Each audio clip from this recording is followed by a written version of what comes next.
Let me tell you a little story. A father wanted his children to understand the Holocaust, and he decided to take them to Yad Vashem in Jerusalem. That's the memorial to the 11 million victims of the attempt to eradicate the Jewish people. Though concerned that his 11-year-old daughter was really young to view the horrific scenes depicted in Yad Vashem, he determined that, well, she could always be taken out of the experience if it became too traumatic. Now, the little girl viewed the section depicting the Warsaw Ghetto. That's where children as young as 4 or 5 were left on the streets to fend for themselves after their parents were taken on trains to the death camps. Some of those children died from freezing. Others were shot for sport by the Nazi soldiers.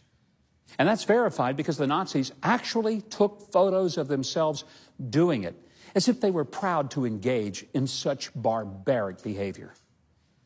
The little girl gazed at the photos from the death camps like Dachau, Bergen-Belsen, and Auschwitz-Birkenau. That was the death camp where 10,000 Jews, including women, children, and infants, were murdered in cold blood every day. And when the crematoriums couldn't handle the numbers, the Nazis took Jews by the thousands to large pits dug into the ground, and they shot them in mass, then pushed their bodies into the pit until another group could be shuttled to the site. The little girl stared at the photos of the disgusting destruction of innocent human lives and would sometimes read the inscriptions below the photos. As she prepared to exit the Yad Vashem exhibit with her father, she paused by the guest book on a podium on the way out. She reached into her father's pocket, took out his pen, then she began to write in the guest book.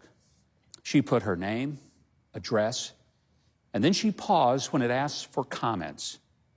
The father watched over her shoulder to see if what she wrote might help him to know whether the lesson of the Holocaust had registered with his young daughter.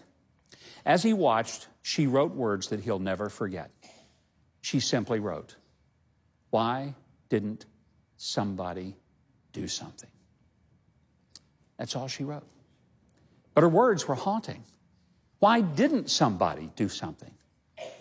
It was hard for her to understand how such despicable things could be happening to human beings, and no one would speak up or stand up and try to stop it.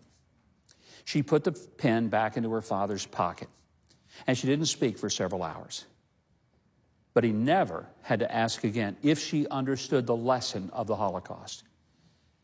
That little girl goes to another podium almost every day these days. It's one at the White House. That little girl was my daughter, Sarah, who is now a wife, a mother, and you know her as press secretary to the President of the United States.